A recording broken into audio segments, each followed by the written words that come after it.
You were taught to fear demons with red skin, horns, and pitchforks, grotesque figures etched into stained glass and whispered through cautionary tales. You were warned about the dangers of summoning, the perils of possession, the curses that follow those who dabble in forbidden rites. But what if the demons that truly matter aren't lurking in shadows or hidden in ancient books of black magic? What if the most dangerous demons are the ones hiding in plain sight, wearing suits, logos, and algorithms, demons you unknowingly welcome into your home, your habits, and your mind? They don't live in the underworld. They live in your screen time, in your ambitions, in your identity. You don't chant their names, you repeat their slogans. You don't worship them in temples. You offer your attention, your money, your fears. These are not mythical creatures. They are archetypes embedded into systems. Moloch, the ancient devourer of children, now feasts through broken institutions and policies that sacrifice youth for profit. Mammon doesn't appear in gold statues. He lives in the relentless grind of consumerism, where value is measured in digits and human worth is boiled down to productivity. Asmodeus, the spirit of lust and obsession, doesn't need dark rooms and silk robes. He lives in your infinite scroll, your curated fantasies, your inability to look away. These forces are not hidden because they are rare. They are hidden because they are normalized. And their power lies in your unawareness. You've already bowed to them, not with intention, but with repetition. This isn't a story about devils that tempt you in the night. It's about a machine built on ancient energies rebranded as modern virtues. Greed as ambition, rage as justice, vanity as self-love, division as identity. The names may have changed, but the worship remains. You are not possessed by evil spirits. You are programmed by inherited paradigms. And the deeper truth? These demons don't need to break into your world. You invite them in every time you choose what is easy over what is true, what is popular over what is real. And in doing so, you become both temple and priest, both victim and accomplice. So the question isn't whether demons are real. The question is, which ones are you already serving without knowing it? And what happens when you finally see them for what they are? Not monsters, but mirrors. Not fiction, but function. Not ancient myths, but active forces. Once seen, they cannot be unseen. And once named, they lose their power. But only if you are willing to look. Mammon does not need to announce himself with horns or a crown. He does not thunder into your world through rituals or storms. Instead, he enters in silence, cloaked in aspiration, ambition, and the silent desperation of wanting more. In the modern world, Mammon wears the polished face of success. He is embedded in the very framework of society. Your work ethic, your advertisements, your dreams. He is in the language of progress and in the anxiety that follows you from paycheck to paycheck. He thrives not in the temples of old, but in shopping malls, stock portfolios, and endless digital feeds that whisper, "You are not enough, unless you buy, unless you own, unless you consume." In ancient times, Mammon was described as a spirit of greed, the personification of material obsession, a force that made men forget their soul in pursuit of silver and gold. But the modern incarnation of Mammon is more sophisticated, more insidious. Today, he convinces billions that accumulation is a virtue, that your worth is measurable, that comfort is the highest goal. You serve him not by kneeling, but by scrolling. Not by praying, but by paying. You are not even aware that you worship. That's how complete his deception is. From early childhood, the systems are structured to condition obedience to Mammon's logic. Education is no longer about wisdom, but about job readiness.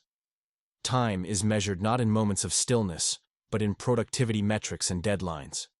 Children are asked what they want to do when they grow up, not what they are called to become. Passion is monetized, rest is vilified, and relationships are measured by networking value. This is Mammon's altar, where dreams are traded for deliverables, and where freedom is redefined as the ability to purchase your next distraction. His greatest achievement is the internalization of his creed. You don't need to be told what to desire, you already do. You have been trained to want the next version, the upgrade, the luxury, the lifestyle. Every impulse has been tagged and sold back to you. You no longer just consume products, you consume identities, and in the process, allow your own to dissolve. Mammon is not satisfied with your money. He wants your belief, your silent agreement that this is just how the world works, that happiness is outside of you, that peace must be earned through possessions. In a mammon-governed world, even spiritual life is not exempt. The sacred becomes transactional. Healing becomes a service. Meditation is monetized. Divinity is branded.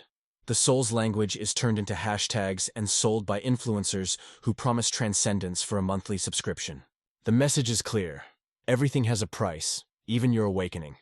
And when you believe that truth, you don't just feed mammon. You become him. His influence is not limited to individuals. Institutions built under his reign perpetuate cycles of economic dependence and emotional emptiness. Corporations feed on human attention, optimizing for addiction. Governments prioritize GDP over well-being, masking systemic decay with statistical growth. Even revolutions are monetized. Even rebellion wears logos.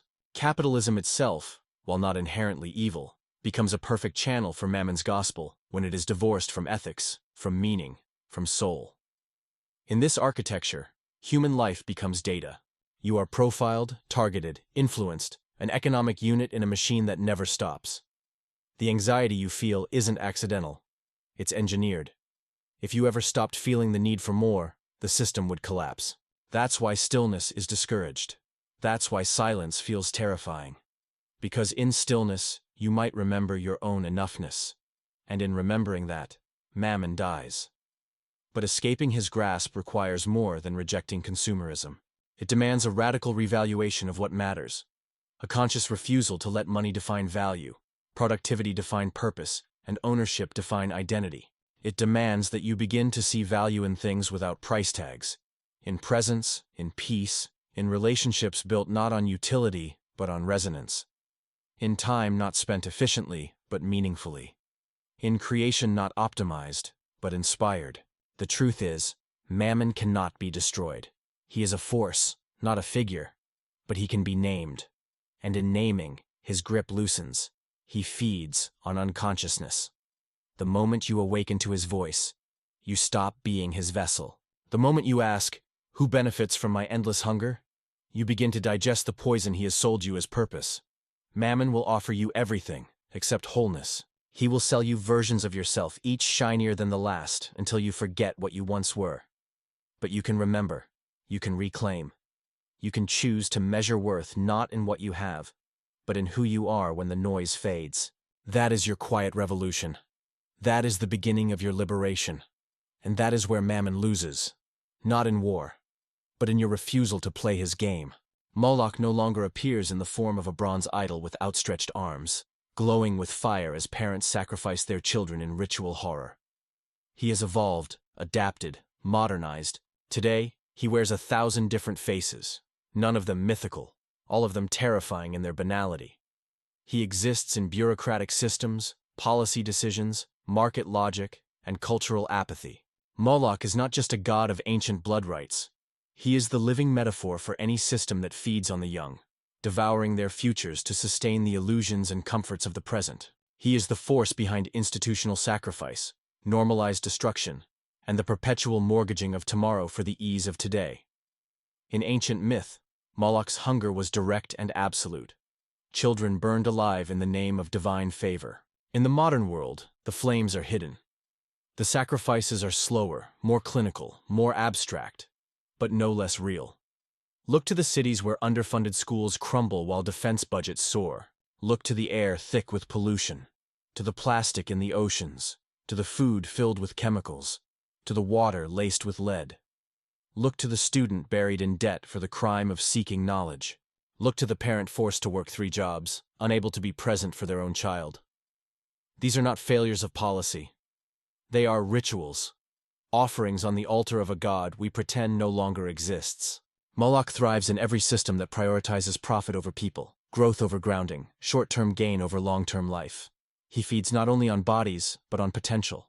Every child born into a world that tells them they must conform or fail, perform or disappear, compete or be discarded, is placed silently at his feet. We do not call it sacrifice. We call it realism. We call it the economy. We call it tradition. We tell ourselves there is no other way, that this is just how the world works. But in that resignation, Moloch is worshipped. Every time we deny the young their voice, their space, their curiosity, their wildness, we offer another piece of them to be consumed. He is not fed only by war or starvation. He is fed by apathy, by our tolerance of systems that overwork and undernourish, by the seduction of convenience, even when it poisons, by the entertainment that numbs instead of awakens. Moloch lives in the screen time that replaces presence, in the standardized tests that crush creativity, in the medications prescribed not to heal but to manage. He has no need for temples. He lives in institutions, in trends, in the architecture of our collective choices. And every time a child's soul is trimmed to fit the mold of efficiency, silence, and submission, another offering is made. The most insidious aspect of Moloch's presence is that he masquerades as progress. He speaks the language of innovation, of structure, of responsibility. But beneath that rhetoric lies a deeper truth. A civilization that has normalized the erosion of its own future for the illusion of present control. The result is a world where the most vulnerable are seen not as sacred, but as burdens. Where to protect innocence is naive, and to question the system is radical.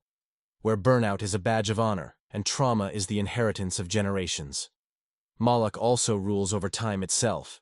In his world, childhood must be rushed, accelerated, monetized. The child is no longer allowed to wander, to wonder, to grow in rhythm with nature. Instead, they are optimized, tracked, trained. Every moment is scheduled, every instinct corrected. From early years, they are taught to compete, to compare, to strive. And in the process, they lose touch with something essential, something primal and whole. Moloch wants not only your body, but your attention, not only your labor, but your inner world. He doesn't simply want children to be controlled. He wants them to forget that they were ever free. And yet, he is not omnipotent. He can be seen. He can be named. And in that naming begins the resistance. To confront Moloch is to reject the notion that the destruction of the young is ever acceptable. It is to demand more than reform. To envision a world where systems nurture rather than extract. Where children are not data points, but mysteries unfolding. Where the future is not a cost, but a sacred trust. This is not idealism. It is survival. Because any civilization that eats its young, regardless of how advanced its technology or economy, is a civilization in decline. There are those who fight Moloch. Teachers who refuse to reduce their students to scores. Parents who choose presence over productivity. Communities who raise their children with stories, silence, and soil instead of screens and schedules. Healers who help youth reclaim their bodies from trauma and shame. These are acts of rebellion. These are prayers of protection. And though the system may be vast, it is not unchangeable. Every child honored for their uniqueness, every life treated as inherently valuable, every institution redesigned to serve life instead of power, weakens Moloch's hold. To truly oppose him is to redesign culture itself. It is to build new rituals, new ways of being, that honor emergence rather than demand control. It is to value the wisdom of slowness, the power of play, the necessity of wildness. It is to create spaces where children are not molded, but mirrored, where their light is not dimmed, but amplified. In doing so, we do not only protect the young, we begin to heal the parts of ourselves that were once offered to the fire. Because the truth is, we have all met Moloch. Some of us still carry the smoke of that encounter in our lungs, the silence of it in our hearts. And in protecting others from him, we begin to protect ourselves. We remember what was taken. We reclaim what was lost. And in that remembering, in that refusal to sacrifice even one more soul, we begin to build a world where the sacred is not burned for convenience, but defended with everything we have left. Baal no longer demands sacrificial altars drenched in blood beneath open skies. He no longer arrives with thunderclaps and carved idols towering over trembling worshippers. His shrine today is the screen.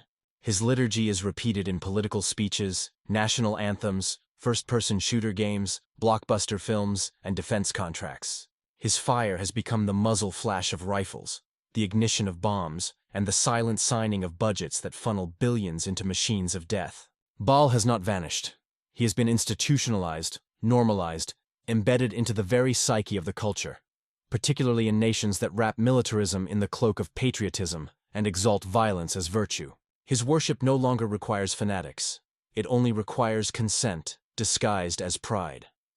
In ancient myth, Baal was a storm god, a fertility deity, later transformed in demonological lore into a symbol of unholy power and bloodlust. Today, Baal governs the godless sanctuaries of geopolitical ambition, endless war, and the unholy marriage of nationalism and divine justification. He thrives where death is sanctified as sacrifice, where bombs are dropped in the name of peace, and where a soldier's uniform is treated as holy armor by those who never carry the burden of its consequences. Baal's altar is not a battlefield. It is the boardroom, the legislature, the living room where war becomes entertainment and death becomes a statistic. Modern culture trains its children to bow to Baal from a young age. Violence is not simply tolerated, it is aestheticized. Heroes in children's stories resolve conflict through force. National holidays glorify past wars without reckoning with the wounds they left. Entire economies depend on weapons manufacturing, and those who question this dependence are mocked as naive or unpatriotic. The idea that killing can be a path to honor is not just tolerated, it is celebrated.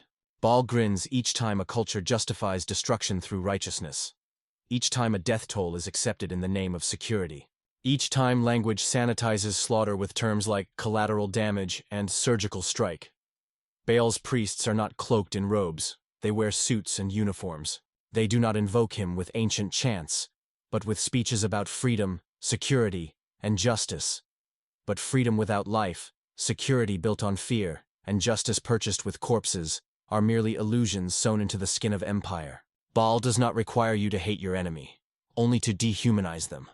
Only to accept that their suffering is necessary. Only to forget that on the other side of every drone, every rifle, every riot shield, there is breath, skin, memory, and soul. The transformation of human beings into targets is Baal's most sacred sacrament. He also presides over internal war, the violence turned inward. The normalization of aggression as masculinity, the shaming of emotion, the weaponization of ideology. He feeds on division, on the sharpening of identity into opposition, until every difference becomes a front line and every disagreement a war. In Baal's world, peace is weakness, nuance is betrayal, and the only language worth speaking is the one that commands, conquers, and silences. His kingdom is built on the illusion that strength is domination, and that vulnerability is death. Even in the cultural imagination, Baal reigns.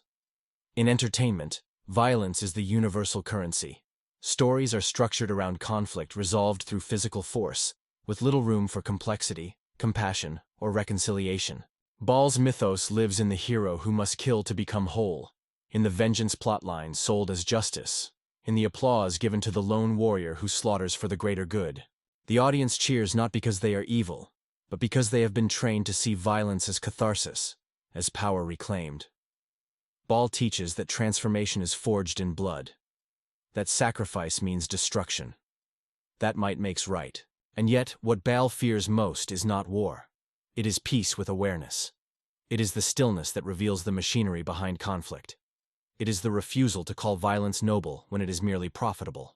He cannot thrive in a culture that questions its mythology, that mourns its enemies, that refuses to build monuments to war, and instead plants trees in its place. He cannot hold power when the veil of honor is lifted, and the human cost is made visible. To dethrone Baal, one must confront the culture's deepest scripts about strength, power, and security. It requires courage to see where you have bowed unknowingly, to question why certain deaths are visible and others are ignored, to ask who benefits from perpetual war and who is silenced by it.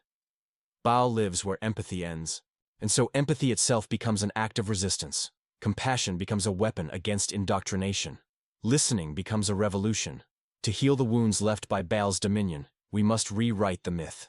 We must raise children who are not taught to conquer, but to connect. Who are not handed toy guns, but taught how to name their pain. Who are not taught to fear the other, but to recognize the mirror in every face. We must remember that conflict is inevitable, but violence is a choice. And the myth that it is the only choice is Baal's deepest lie. To dismantle Baal's empire, we must build new rituals. Not parades for warriors, but ceremonies for reconciliation. Not budgets for bombs, but investments in beauty, healing, and dialogue. We must take the stories back, turn them into prayers that honor life, not glory in death. Baal cannot be starved in a day. But every act of defiant peace, every refusal to hate, every refusal to cheer for blood is a crack in his altar. And ultimately, we must wage the deepest war, the one within ourselves, against the parts of us that long to dominate, against the rage that wants to destroy instead of transform, against the fear that sees violence as safety. Because the battlefield is not always out there. Sometimes it is the way we speak, the way we love, the way we hold power. To kill Baal is not to destroy. It is to unlearn, to reclaim the sanctity of life, and to build a world where strength is not measured in destruction, but in the capacity to hold one another through the storm. Belial does not arrive with fire or command legions of visible destruction. He does not roar or conquer. He whispers, he undermines, he dissolves. Where the other demons build empires of control, Belial prefers entropy. His kingdom is not forged through violence, but through the slow erosion of meaning. He is the patron of aimlessness, of apathy, of the great shrug that spreads like a virus through the modern soul. His name in ancient texts is associated with lawlessness, rebellion, and worthlessness, not in the sense of direct revolt, but in the hollowing out of all that was once sacred. Belial is the spirit of collapse, not through fire, but through forgetting. In the modern world, Belial does not announce himself. He seeps in through your devices, your language, your choices. He thrives where the sacred becomes ironic, where wisdom is replaced with sarcasm, where the hunger for truth is drowned in a sea of spectacle. He is present in every meme that turns tragedy into performance, in every comment thread that devolves into chaos, in every article designed not to inform, but to provoke and polarize. Belial lives where attention is monetized, and value is determined not by truth, but by virality. He does not destroy meaning directly. He renders it irrelevant. This is his great art, to turn every question into noise, every story into content, every truth into just another take. Under Belial's rule, the world becomes a blur of distractions, and in that blur, the mind grows numb. The modern worship of Belial is not done with altars or prayers. It is done with endless scrolling, with cynical laughter, with the constant consumption of content that never nourishes. It is done by calling everything cringe, by flattening complexity into binary, by abandoning the search for depth because shallowness is easier to swim in. Belial teaches that nothing matters, that your efforts are futile, that your voice is just another scream into the void. His gospel is nihilism dressed in cultural relevance. He tells you to care about everything and nothing, to be outraged until you're exhausted, and then to turn apathy into armor. Under his influence, irony becomes the dominant emotional tone. Not because it's funny, but because sincerity feels dangerous. Vulnerability feels weak. Belial ensures that every attempt at authenticity is preemptively mocked, every act of meaning undercut by performance. He thrives in broken systems that continue out of inertia. Institutions that once stood for something now serve nothing but themselves. Belial is the bureaucratic black hole where purpose goes to die. He is in the workplace where nobody believes in the mission, but everyone pretends.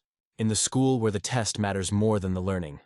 In the government that gestures at justice while ensuring nothing changes. He is the face behind the phrase, "It is what it is," behind the quiet despair of those who gave up without ever realizing they had.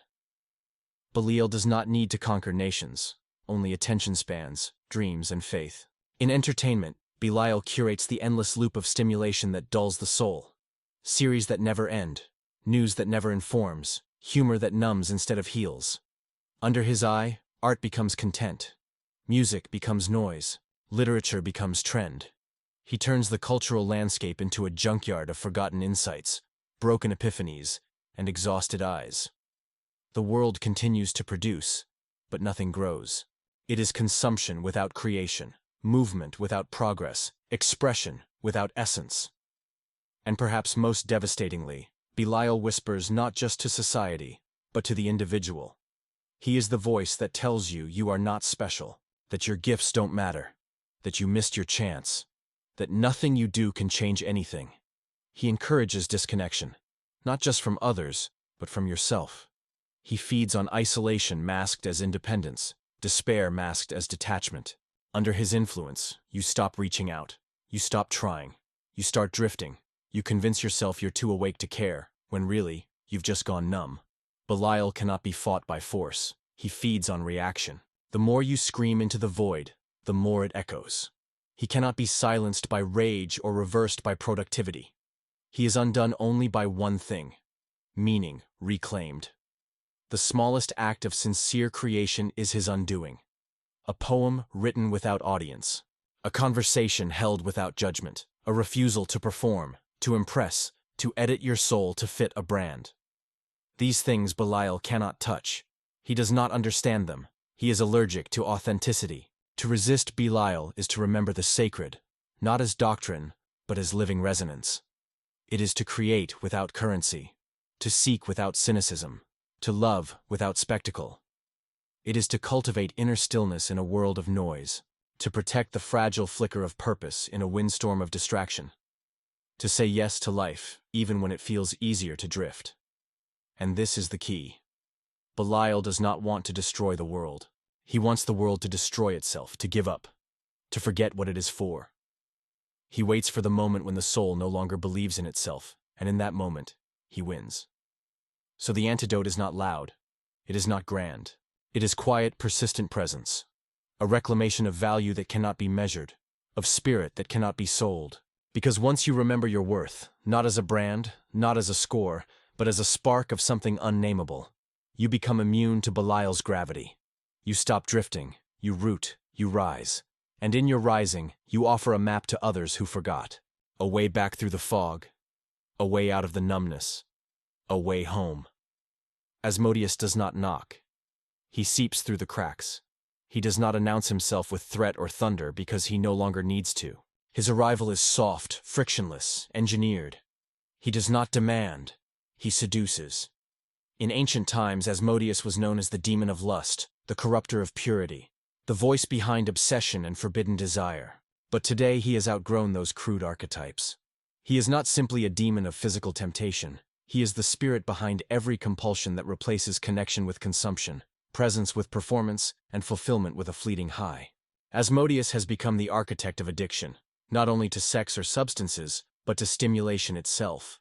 He rules in a world that no longer knows the difference between intimacy and intensity. He thrives in systems that promise closeness but deliver emptiness. He is present in every scroll that turns longing into distraction, in every touch that bypasses tenderness for dopamine. His altars are digital, his rituals automatic. The moment you seek validation instead of truth, sensation instead of substance, escape instead of embodiment, Asmodeus begins to feed. He is not concerned with morality. He doesn't care what you do, only that you do it again, and again, and again. He governs the loop. What once was sacred, desire, connection, sensuality, has been monetized, fragmented, gamified. Under Asmodeus's gaze, bodies become profiles, sexuality becomes currency, and love becomes performance. He lives in the dating app swipe, the OnlyFans subscription, the filtered thirst trap. But more than that, he lives in the belief that more is better. More images, more likes, more novelty. He teaches that depth is dangerous, that commitment is confinement, that pleasure without consequence is freedom. And yet, the more you consume, the less you feel. Because Asmodeus is not here to fulfill. He is here to leave you hungry. He thrives in the space between longing and satiation, not because he offers too much, but because he teaches that you are never enough. He lives in the loop of dopamine and depletion, in the neurochemical carousel that spins faster every year. Porn becomes the most trafficked industry on the internet, not because people are broken, but because they are disconnected. From each other, from meaning, from their own breath. Pleasure becomes a product, stripped of soul, reduced to image and rhythm. Touch becomes transactional. Fantasy becomes escape. And in this desert of depth, Asmodeus builds his palace. But he is not confined to sexuality. His reign extends to every form of addiction. Food engineered to overstimulate the tongue while starving the body. Drugs designed to numb what cannot be faced. Screens that hypnotize with content but leave the heart untouched. Asmodeus is there whispering, "Don't feel this, don't stop, don't look beneath." He is the king of suppression disguised as celebration. His worshippers are not hedonists, they are exhausted. Not liberated, but lost. He sells the illusion of control to those who have forgotten the language of surrender. Even spirituality is not immune. Asmodeus enters when sacred practices are co-opted for performance, when tantra becomes marketing, when plant medicine becomes spectacle, when ceremony becomes selfie. He corrupts not with obvious desecration, but with subtle distortion. He tells the seeker that awakening is a sensation, that transformation is an experience to chase. In this way, even the path to liberation becomes another addiction, another high, another identity built on fleeting states. And in all of this, what he truly steals is not virtue, it is presence. Addiction, in any form, is the loss of now. It is the attempt to escape the body, to bypass the uncomfortable, to fill the void with anything but breath. Asmodeus knows that if you can sit in your discomfort long enough to feel it fully, his spell breaks. If you can name your hunger instead of feeding it blindly, his grip loosens. But he also knows that modern life does not make that easy. The systems are designed to distract, to trigger, to sell, and so his empire grows quietly, invisibly, algorithmically. To confront Asmodeus is not to repress. Repression feeds him. Shame is his favorite spice. It is not about purity. It is about presence. To reclaim your relationship with desire, you must disentangle it from performance. You must slow down enough to listen to your body not as an object but as a temple. You must let longing teach you, not control you. You must turn away from the surface and descend into the root, into the origin of the ache. Because beneath every addiction is not evil, but pain. Not perversion, but yearning. The soul cries for union. Asmodeus offers its echo. Recovery from his grip is not instant. It is a practice of reconnection, with sensation, with silence, with the sacredness of small things. It is the moment you choose to pause instead of react, to feel instead of feed, to hold yourself with compassion instead of chasing validation. It is the courage to be still in a world that worships movement, to be full in a world addicted to hunger, and to realize that pleasure, when grounded in presence, is not a sin but a sacrament. Asmodeus thrives when we forget this, when we equate lust with love, escape with joy, and craving with desire. He wants us moving, clicking, buying, swiping, always a little dissatisfied, always a little distracted. But we are not broken. We are not too far gone. We are not creatures of appetite alone. We are capable of depth, of intimacy, of joy that burns clean. The path back is not one of denial, but of remembrance, of rediscovering the body not as a problem to fix or a tool to exploit, but as a living prayer. In the end, Asmodeus does not fear abstinence. He fears awakening. He fears the moment you stop chasing and start arriving, the moment you stop consuming and start connecting, the moment you look into your own eyes and see not shame, but sacredness. That moment is the undoing of his empire, and the beginning of yours. Leviathan does not shout. He coils. He slithers between thoughts, between groups, between people who once trusted each other. He does not arrive with chaos. He creates it from silence. Leviathan is not the fire starter. He is the one who fans the embers already there, whispering that difference means danger, that disagreement is war, that identity is a fortress, and everyone outside its walls is a threat. He has no throne, no temple. He sits invisibly in algorithms, in tribal rhetoric, in every narrative that says us and them. He is not a demon of destruction in the traditional sense. He is a master of fragmentation. He specializes in the slow dismantling of unity, the quiet corrosion of empathy, the strategic weaponization of identity. In ancient lore, Leviathan was the great sea serpent, a primordial force of chaos and separation, feared as the embodiment of uncontainable power. In modern life, he has shifted his form. He is no longer the beast in the ocean depths. He is the current that divides neighbors, the suggestion that conversation is weakness, that understanding is betrayal. Leviathan does not need to roar because the world speaks for him now, through news that divides instead of informs, through comment sections that burn instead of build, through leaders who rise not by uniting, but by inflaming. He speaks through outrage disguised as justice, through virtue wielded as a weapon, through every post, platform, and policy that rewards the loudest division over the quiet truth. He thrives in every polarized system. Left or right, red or blue, believer or skeptic, Leviathan feeds on opposition. Not because conflict is inherently evil, but because he ensures it never ends. He does not want resolution. He does not care who wins. His goal is exhaustion. He wants both sides so disillusioned, so angry, so convinced of the other's monstrosity, that they forget their shared humanity. He whispers that nuance is weakness, that certainty is strength, and that anyone who asks a question is a traitor. Under his influence, complex issues are flattened into slogans. Sacred causes are poisoned with fanaticism, and dialogue becomes a battleground where no one walks away whole. Leviathan's greatest weapon is the illusion of righteousness.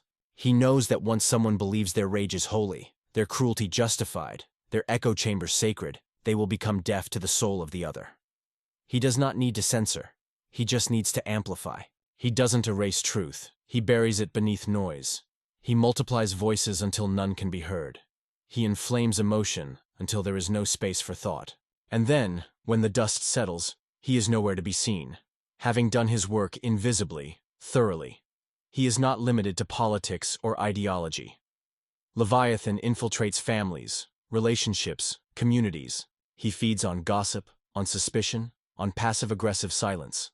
In romantic partnerships, he is the unspoken resentment that festers into coldness. In friendships, he is the comparison that becomes competition. In movements meant to liberate, he is the fracture that becomes civil war. He takes the language of belonging and turns it into a passport of exclusion. He offers identity not as expansion, but as cage. And technology is his perfect vessel. Social media, built to connect, now segments. Algorithms reward outrage, division, and tribal conformity. Every click, every comment, every share becomes data that trains the machine to show you more of what you already believe. Leviathan doesn't just live in the digital feed. He is the feed. He ensures that the more you scroll, the more isolated you become. That your world becomes a mirror, reflecting only your side, your story, your bias. He ensures that when you finally encounter something unfamiliar, it feels like an attack, not an invitation. And so we become separated not only from each other, but from ourselves. Under Leviathan's rule, the internal world fractures just as much as the external. He whispers that your contradictions are flaws, that your doubts make you weak, that the parts of yourself that don't fit the group narrative should be hidden or silenced. And so we divide ourselves into roles, into curated identities that no longer reflect our wholeness. We become strangers to our own depth. To confront Leviathan is not to choose a side. It is to dissolve the game. It is to see clearly the manipulation behind the rhetoric, the fear behind the fury, the desperation behind the certainty.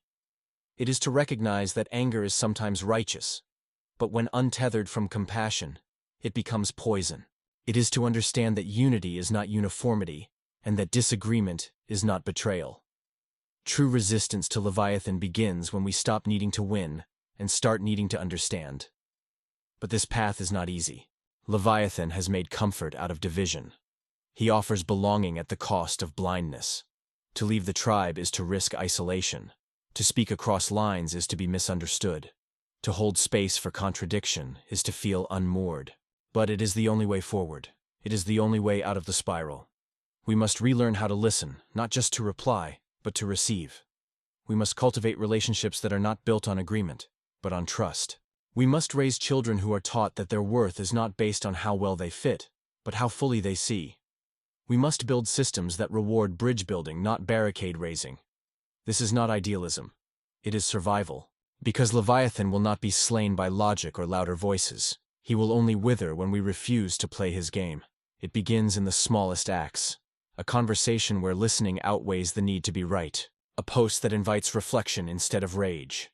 A community that values the wholeness of each person over the conformity of the collective. In these moments, Leviathan loses ground. In these moments, we remember what was forgotten. That we are not enemies, not algorithms, not avatars. We are stories, breath, questions, and hearts. And no serpent, no system, no lie is stronger than the quiet truth of connection restored. Beelzebub does not reign in palaces. He nests in the places we forget, in the spaces we ignore, in the corners where waste is hidden but never gone. He is not the flash of temptation or the thunder of conquest. He is the slow rot, the festering, the silent, creeping entropy that swells beneath a polished surface. Once known as the Lord of the Flies, a demon of pestilence and filth, Beelzebub in modern form presides over decay, not just physical, but moral, cultural, environmental, and spiritual. He is the guardian of what we discard, and in a world obsessed with consumption, that makes him king. Beelzebub rules wherever excess becomes waste, and where that waste is buried instead of faced. He is in the landfill stretching across miles, in the island of plastic drifting through oceans, in the chemical runoff that poisons waters in silence. But his reach extends beyond the environmental. He is also in the decay of attention, the slow corrosion of truth, the degeneration of art into marketing and food into poison. He governs a culture that does not cleanse or compost, but accumulates.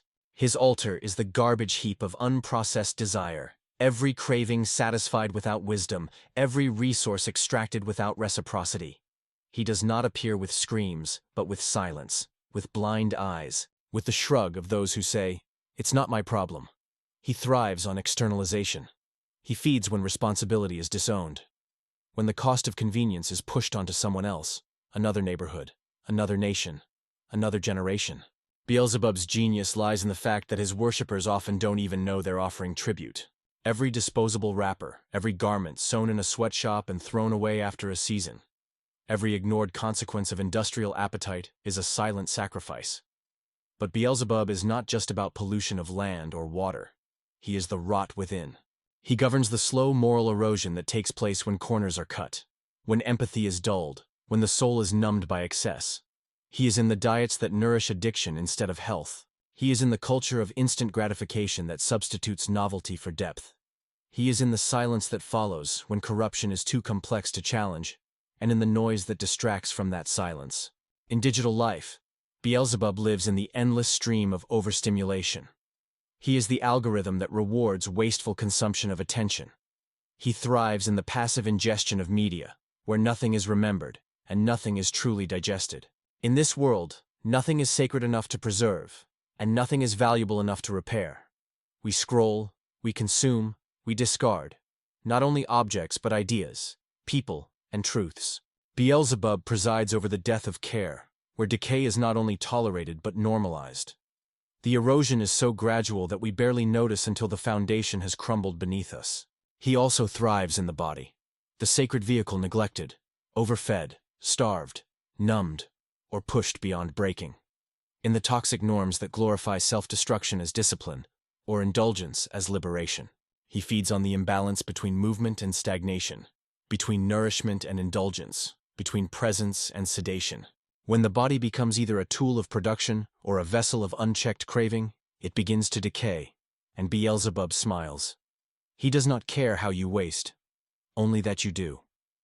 Spiritually, Beelzebub is the demon of unchecked neglect. He feeds when you stop asking why. When sacred rituals become empty performances. When prayer becomes programming.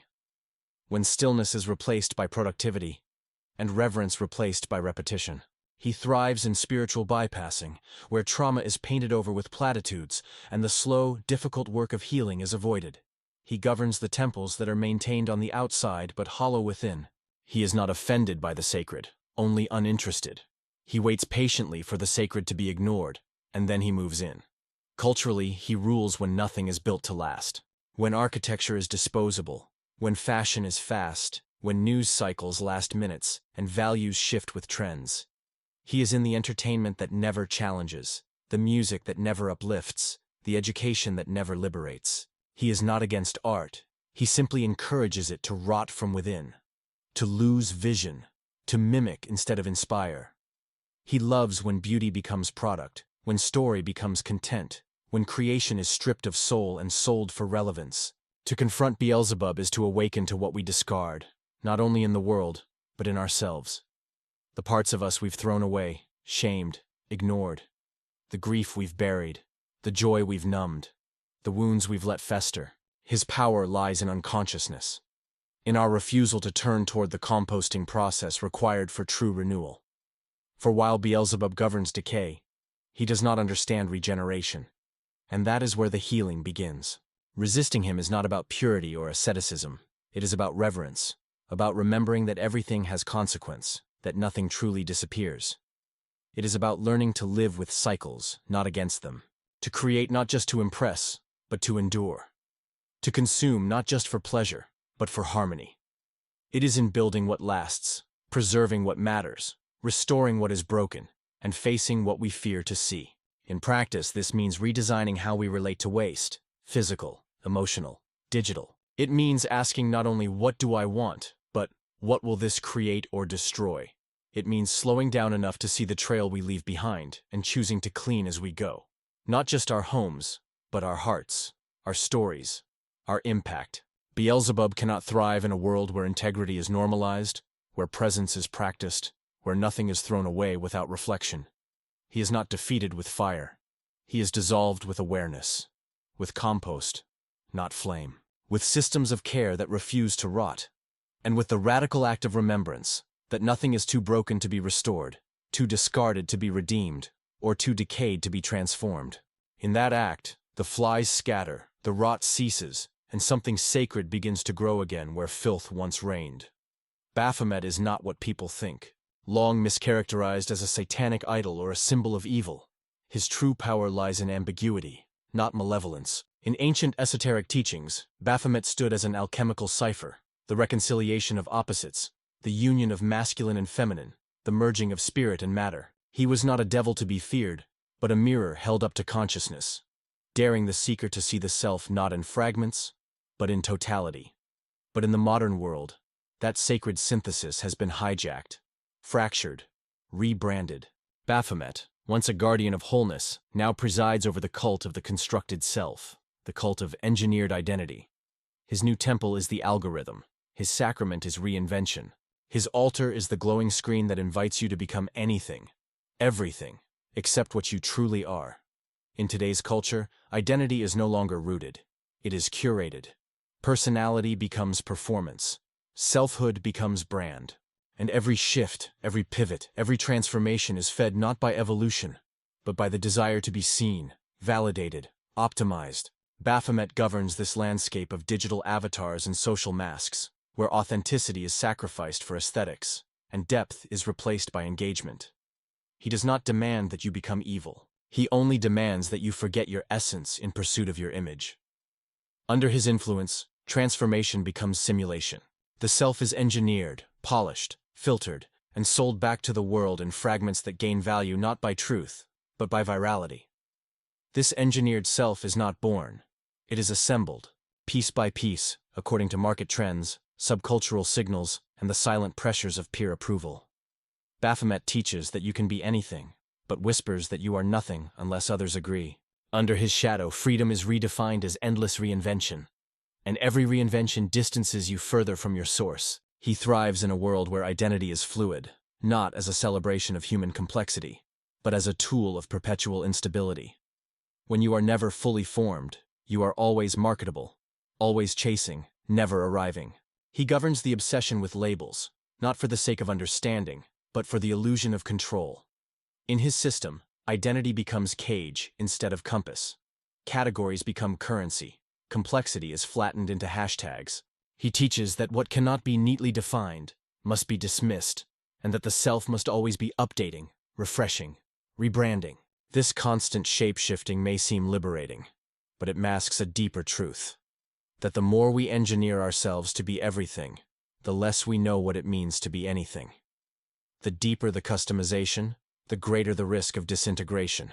Baphomet also thrives in the merging of flesh and machine, the slow erosion of the boundary between biology and technology. He is the patron of transhumanism, not in the speculative fiction sense, but in the real-world pursuit of control over nature, emotion, and essence. In his temple, the body is not sacred, it is a project, something to edit, fix, upgrade, perfect.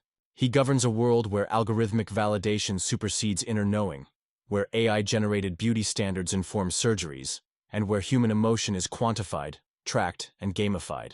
In this world, the self becomes a system of inputs and outputs, not a mystery to be lived.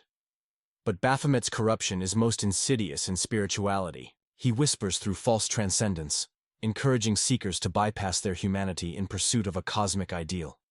He teaches that light must conquer darkness, that purity must deny shadow. He fragments the soul into parts, good and bad, divine and sinful, tricking you into war with yourself. In his domain, the sacred is aesthetic, and spiritual authority is measured in followers. He thrives in performance disguised as awakening, in the illusion of unity that rejects contradiction. He replaces the alchemical union with dualistic delusion and calls it ascension. Yet the true danger of Baphomet is not that he distorts. It is that he tempts with what is almost true. Because at his core, the original archetype of Baphomet was never evil. It was sacred. He represented the divine union of opposites, the illuminated being who had reconciled all polarities within. He was the image of wholeness in a fractured world. But today, that wholeness is mimicked, commodified, and made shallow. The modern world sells the illusion of balance while keeping the individual in pieces. It celebrates fluidity without foundation, transformation without integration.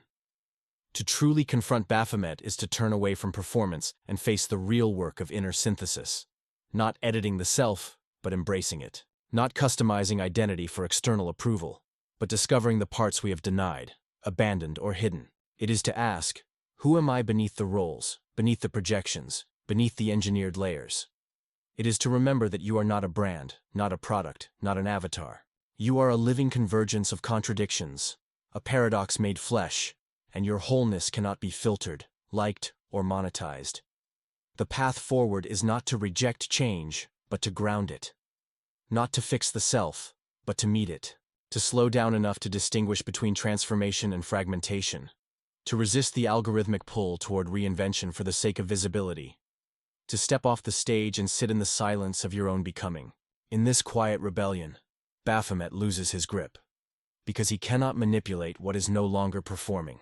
He cannot control what is no longer reaching outward for identity. True alchemy begins when the engineered self dissolves, and the authentic self emerges. Not flawless, not finished, but real. This is the original mystery Baphomet once protected, before he was hijacked by spectacle and distortion. The sacred union of the inner world. The temple built not on branding, but on being. And in reclaiming that, we do not destroy Baphomet, we redeem him. We return him to his true form. Not the demon of distortion, but the guardian of integrated being. Not the enemy of identity, but the reminder that all identities are costumes worn by something eternal. Something that cannot be built, only remembered. Astaroth does not speak in lies. She speaks in half-truths, cloaked in elegance, delivered in the voice you most want to believe. In ancient texts, she was called the demon of false wisdom, the temptress of knowledge untethered from truth. But in the modern world, Astaroth no longer appears as a specter or a fallen angel. She lives in the obsession with information, in the hunger for answers without transformation, in the performance of insight without its embodiment. She governs the mind that is full but never still, the voice that speaks much but says little, the seeker who never stops seeking because they are afraid of finding. Astaroth does not tempt with ignorance. She tempts with the illusion of knowing. And in a culture addicted to data, speed, and spiritual performance, her throne has never been higher. She rules in the age of the shortcut, where sacred teachings are reduced to social media reels, and mystical traditions become bite-sized hacks for the restless modern mind. Her domain is vast and digital. She is in the memes that mimic ancient truths without depth, in the influencer who sells awakening like a lifestyle product, in the courses that promise enlightenment in 6 easy steps. Under her influence, wisdom is no longer earned. It is marketed. Truth is not lived. It is quoted.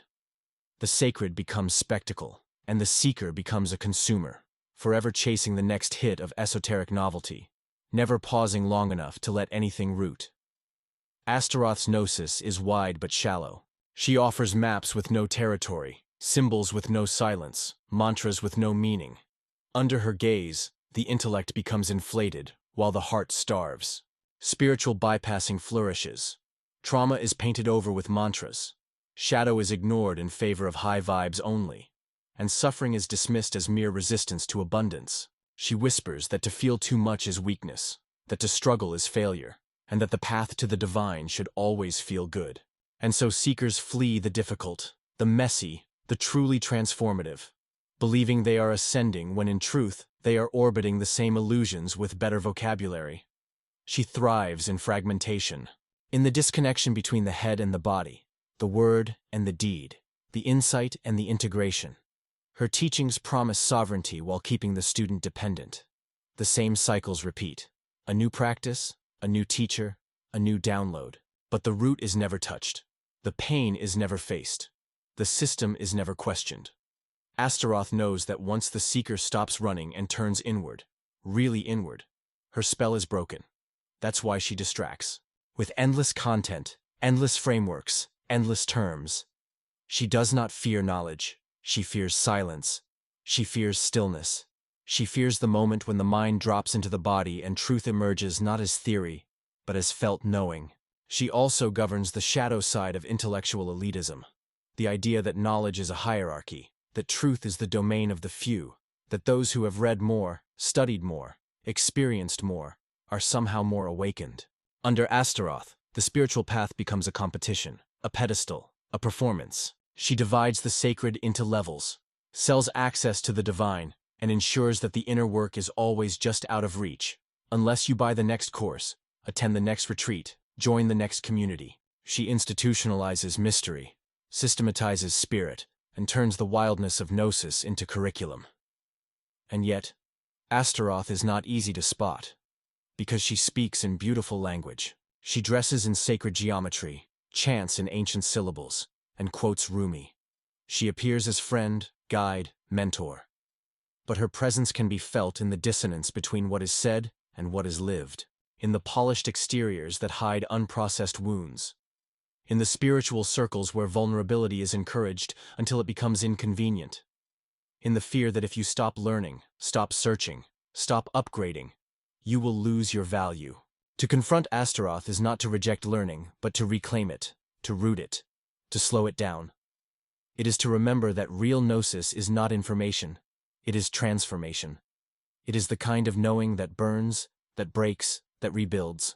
It cannot be taught, only triggered. It arises not from consumption, but from contemplation.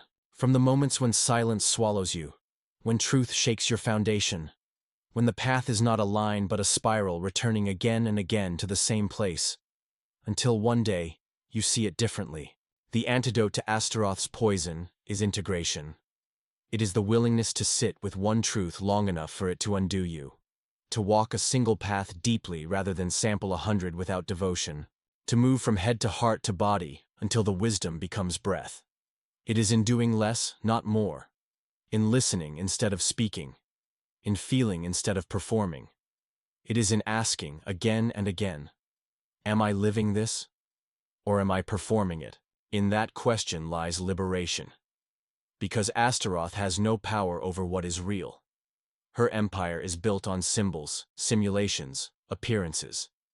When you choose embodiment over aesthetic, presence over performance, devotion over display, she disappears. The false gnosis collapses, and in its place, something raw emerges, something messy, holy, human, not perfect but whole. Because true wisdom humbles you. It roots you in paradox. It doesn't inflate the ego, it dissolves it. It doesn't seek applause, it seeks alignment. And it never moves too fast. It moves at the speed of soul. When we slow down, when we return to breath, to body, to earth, we remember. Not facts, not systems, but essence. And in that remembrance, Astaroth fades. Not destroyed, but unmasked. Not banished, but rendered irrelevant in the presence of what cannot be spoken, only lived. Legion does not speak with one voice because it has thousands. It does not wear one face because it wears them all. In ancient demonology, Legion was the name given to the spirit who said, "We are many," a fragmented force inhabiting a single host. But in the modern world, Legion has found a host not in a single person, but in the system itself. It is no longer a demon to be exorcised. It is the architecture of modern life. A decentralized force of coordination without conscience, decision without accountability, presence without personhood. Legion is the voice behind the automated response, the faceless policy, the algorithmic decision that affects your life but never explains itself. It lives in bureaucracy, in corporations, in global supply chains where no one is guilty and everyone is complicit.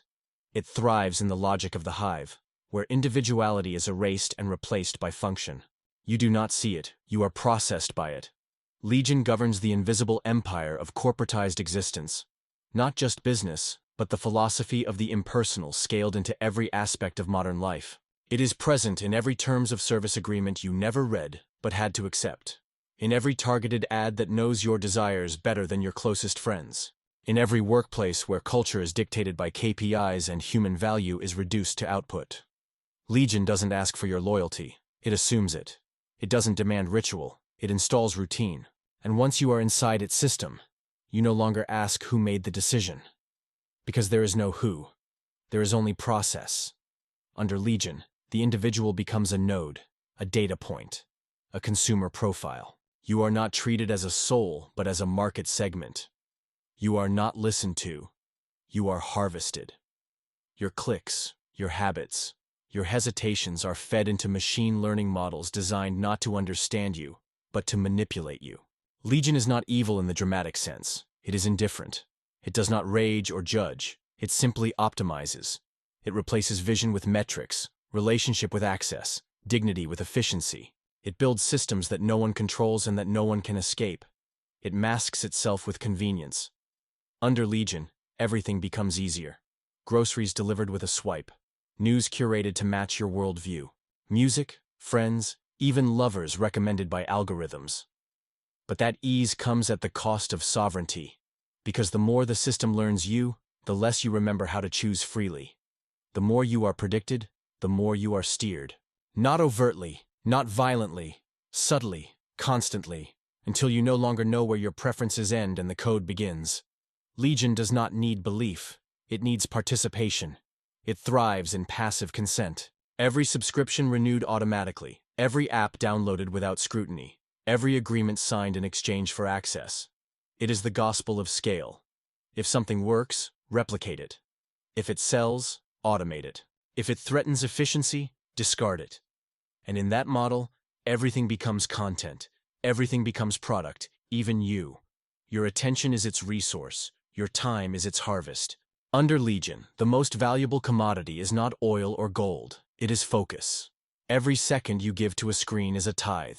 Every moment of distraction is an offering. The system does not demand your worship. It demands your behavior. And behavior, more than belief, is what shapes reality. Legion is the spirit of a culture that no longer asks, is this true? But, does this convert? No longer, is this meaningful? But, does this scale? It is the soul of the soulless machine. Even rebellion is captured. Legion is not threatened by critique. It monetizes it. Every counterculture becomes a brand. Every movement becomes merchandised. Every cry for change becomes a marketing strategy. Legion does not fight opposition, it absorbs it. It turns authenticity into aesthetic, rage into engagement, resistance into algorithmic momentum. It trains its hosts to become their own products, their own managers, their own brands. And in doing so, it rewrites the very definition of freedom into the ability to monetize the self. You are not forced into Legion. You are invited. With sleek interfaces, friendly fonts, and promises of connection. But once inside, leaving becomes an existential crisis. Because your finances, your communications, your memories, your identity all live inside the system. The cloud is not heaven, it is the cage. Legion is not centralized, it is dispersed. It has no capital, no throne, no single point of failure. It is the perfect modern demon, invisible, modular, scalable, and legal. To confront Legion is not to destroy it, because it cannot be destroyed. It has become too large, too entangled with everything. But it can be named. And in naming, it can be seen. And what is seen can be chosen, or refused. Resistance to Legion is not dramatic. It is granular. It is the moment you slow down before clicking. The moment you question why you want what you want. The moment you choose to write instead of scroll, to create instead of consume, to listen instead of perform. It is reclaiming your rhythms from the push of the feed, your silence from the noise of monetization, your body from the ergonomics of exploitation. It is remembering that you are not a product, you are not a brand, You are not a profile. You are a presence.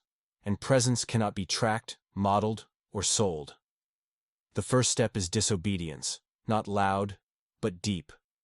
The refusal to let your soul be mined. The refusal to become a mirror of the system. The refusal to outsource your choices. It is the act of building slowness into your day, of cultivating spaces without surveillance, of creating not to be seen, but to remember. To live in a way that cannot be turned into content. Legion cannot be killed, but it can be weakened. Every act of human connection that resists extraction is a crack in its code. Every community that centers care over efficiency. Every company that values presence over profit. Every person who chooses integrity over optimization becomes a firewall against its spread. In that collective remembering, Legion cannot operate because it depends on forgetting, on disconnection, on inertia. And when enough people awaken, truly awaken, the hive collapses. Not with fire, but with silence, with space, with sovereignty. And in that space, something ancient and alive begins to reassemble itself. Something Legion cannot measure, because it is not many, it is whole. Mephistopheles does not come to steal your soul. He comes to offer you a contract. He does not threaten, he tempts. He does not force, he offers. His genius lies not in violence, but in transaction. He is the architect of every bargain where you trade what is eternal for what is immediate. The patron saint of shortcuts. The whisperer in the moment of doubt who says, "It doesn't have to be this hard." In legend, he is the one who appeared to Faust, not with chains, but with promises. Power, knowledge, glory, all yours. For just a small cost. And in the modern world, Mephistopheles no longer makes his deals in candlelit chambers. He meets you in the boardroom, the casting call, the mirror, the moment you're offered visibility, power, success, influence, if only you'd compromise just enough to say yes. His signature is everywhere. He is the spirit behind the executive who knows the numbers don't add up, but signs anyway. The artist who silences their message for sponsorship. The activist who edits truth for optics. He is present in every yes that violates the quiet no inside. Mephistopheles knows that most people will not betray themselves all at once. So he does not ask for your whole soul, just the edge of it. One boundary, one truth, one dream diluted for reach, one value bartered for access. And once the deal is made, the second is easier. Then the third. Until you no longer remember the line you swore you would never cross. He operates not through coercion, but through the illusion of necessity. He convinces you that this is how things work, that success has always required a little bending, that integrity is admirable, but not profitable. He makes you believe the system is too large to resist, and that those who win are simply those who played smarter. He speaks in the voice of pragmatism, of strategy, of being realistic. And slowly, with each concession, the self is eroded, not by theft, but by willing surrender. Not because you were evil, but because you were tired, because you were afraid, because you believed that the only way to survive was to become something else.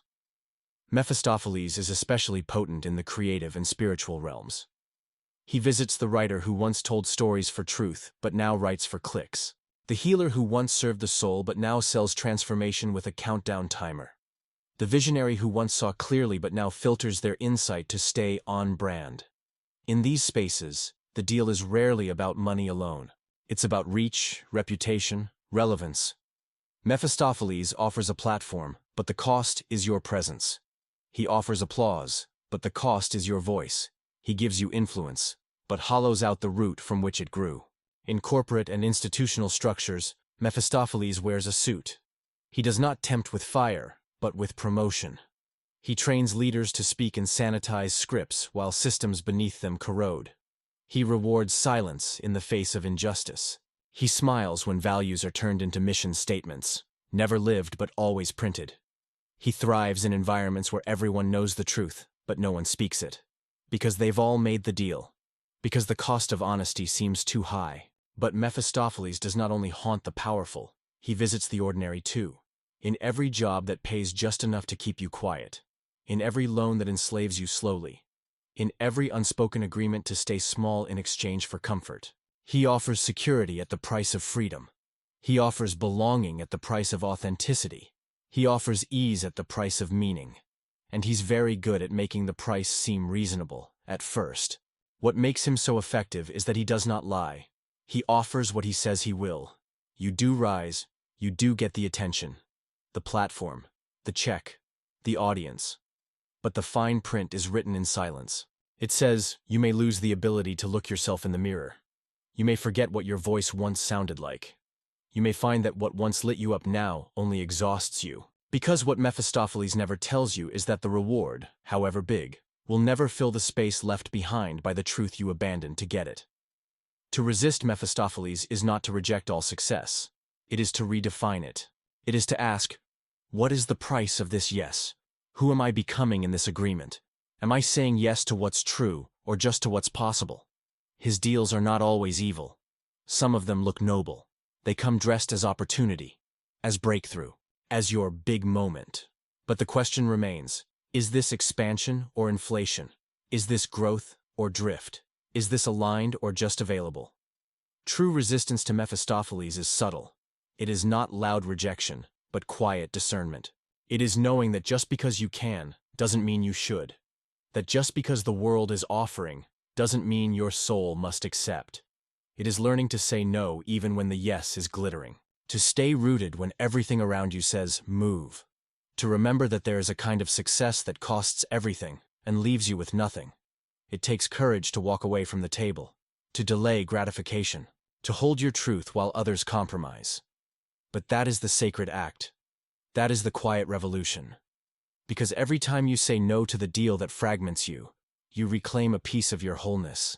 Every time you refuse to perform, to posture, to sell what cannot be bought, you weaken the spell. And in doing so, you show others that it's possible. Because Mephistopheles is not defeated by rage. He is defeated by integrity, by remembering that nothing the world offers can compare to the peace of a life lived in alignment. That your soul is not a bargaining chip. That your truth is not a currency. That the self, once fully reclaimed, is the one thing he cannot purchase. And that in a world built on deals, the greatest power is to be someone who cannot be bought. Amen does not arrive with subtlety. He is fury incarnate. In ancient lore, he was feared as a demon who stirred conflict, incited war, and whispered vengeance into the hearts of kings. But in the modern world, Amen no longer waits on the battlefield. He walks among us in silence, hidden beneath trauma, masked as justice, draped in the seductive robes of righteous rage. He is not chaos without purpose. He is pain weaponized, anger sanctified. He feeds on wounds unhealed, on betrayals unspoken, on humiliation suppressed for generations. Amen rules not through ideology, but through injury, through the raw, electric charge of feeling wronged for too long without reparation. And when that charge surges to the surface, when the pain becomes louder than the reason, Amen smiles. He does not create wounds. He curates them. He cultivates the conditions in which resentment grows like mold, quiet, invisible, until the structure collapses. He thrives in cultures where truth is denied, where history is buried, where apologies are performative and accountability absent. He grows strong where anger is dismissed until it explodes, where trauma is ridiculed until it burns, where the oppressed are told to be patient while their dignity erodes. Amen does not need to invent the fire. He only needs to aim it. His favorite disguise is justice. Not real justice, which restores and reconciles, but retributive justice, which seeks balance through destruction. He whispers that healing is weakness, that forgiveness is betrayal, that the only way to resolve pain is to inflict it. Under his influence, vengeance becomes holy. The oppressed become the oppressors in waiting. The cycle continues. Amen turns victims into weapons, pain into politics, truth into a sword. And in this way, every revolution becomes a mirror of the tyranny it tried to dismantle. The faces change, but the violence stays the same. In personal lives, Amen rules over families where silence reigns, where years of resentment turn love into warfare, where the same argument is fought 1,000 times in different forms. He is the spirit of the grudge that calcifies into identity, the memory that becomes poison, the rage that becomes lineage. You do not need to know his name to serve him. You only need to carry your pain like proof of worth. You only need to make others hurt so you do not feel alone. He thrives in generational trauma, in the grandfather who passed down violence, in the mother who passed down fear, in the child who inherits both and has no words to name it. Amon is the shadow of unresolved memory. He waits in the wound and grows with silence. The more you bury it, the more powerful he becomes. And when he finally surfaces, it is never clean. It is never fair. Because rage is rarely strategic. It consumes what it touches, and Amon ensures that no one walks away unburned. He also lives in systems, in riots born from decades of being ignored, in protest that escalates because no one listened until something broke, in governments that stoke division to hold power, in rhetoric that dehumanizes the other until harm feels holy. Amon feeds on polarization, on outrage, on the stories we tell ourselves about who is to blame and why they deserve to suffer. He offers certainty in the place of nuance, judgment in the place of grief, war in the place of healing. And in that simplification, in that seductive binary of villain and victim, he gains strength. But Amon's dominion is not infinite, because beneath every expression of rage is a wound. Beneath every scream, a silence that was never witnessed.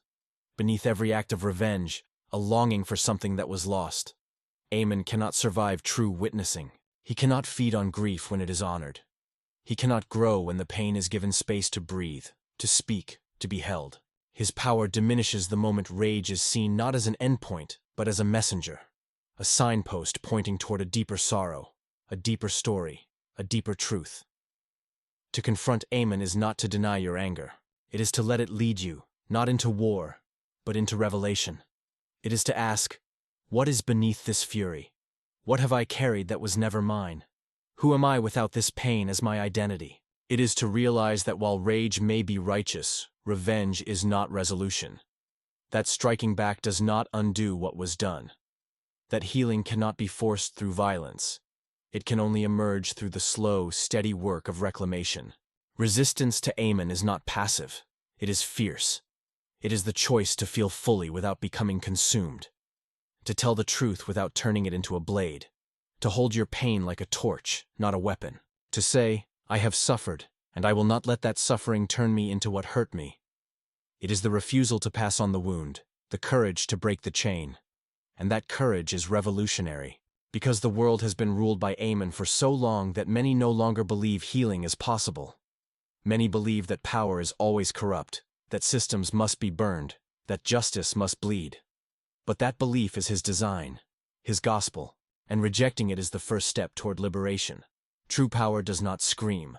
It does not lash out. It holds. It listens. It chooses to end cycles instead of repeating them, to create instead of destroy, to open instead of guard. That kind of power is not flashy. It is not loud, but it is holy. And it is terrifying to those who have built their identity around rage. Amon cannot be reasoned with, but he can be starved, by grief honored, by stories shared, by truth spoken in spaces where it was once silenced, by people brave enough to feel their pain fully and not pass it on. He is not defeated in the streets, but in the heart, in the choice to heal, in the decision to rise, not as avenger, but as whole. Because once the rage has been felt and not fled, once the tears have fallen and not been shamed, once the voice has spoken and not been silenced, there is nothing left for Amon to feed on. And what remains in his absence is not weakness. It is strength, not fragility, but clarity. A soul no longer ruled by the fire, but by the light it reveals. And now, as we emerge from the descent through the underworld of modern demons, the question remains not whether these entities exist in the way myth once portrayed them, but whether we recognize the forms they've taken today.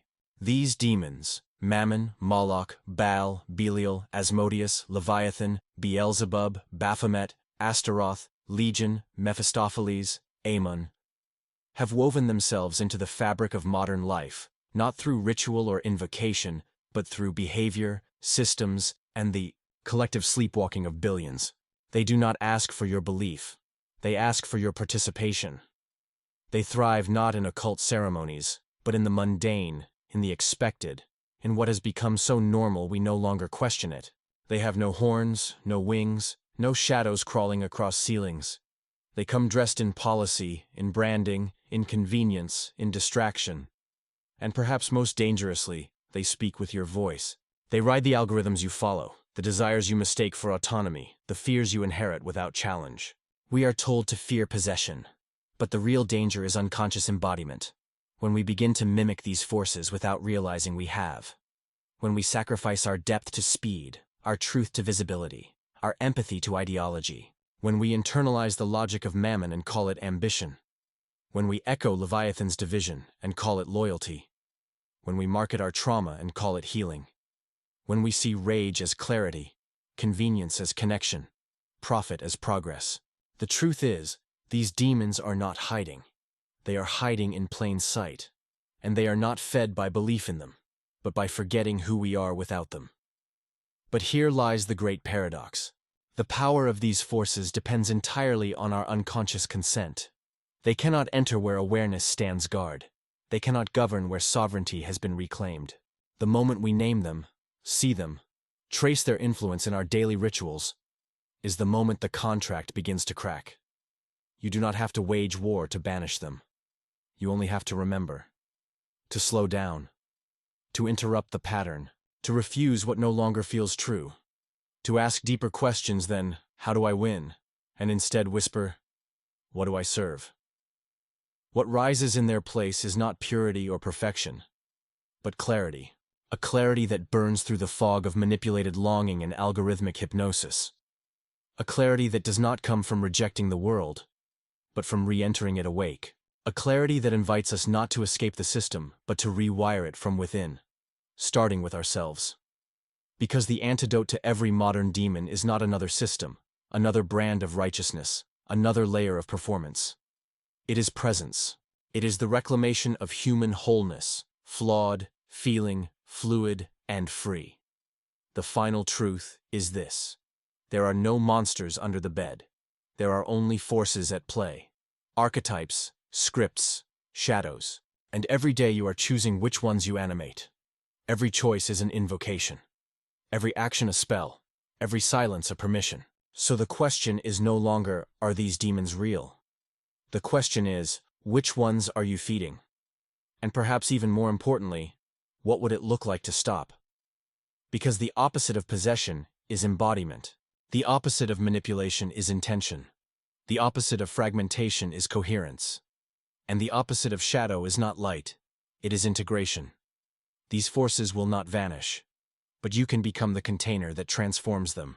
You can become the fire that tempers the iron, the forge where culture is melted and recast. You can become the place where the old gods no longer dominate, but are invited to kneel. Not to worship, but to serve. Not you, but something larger, something whole, something remembered. And maybe that is the secret all along.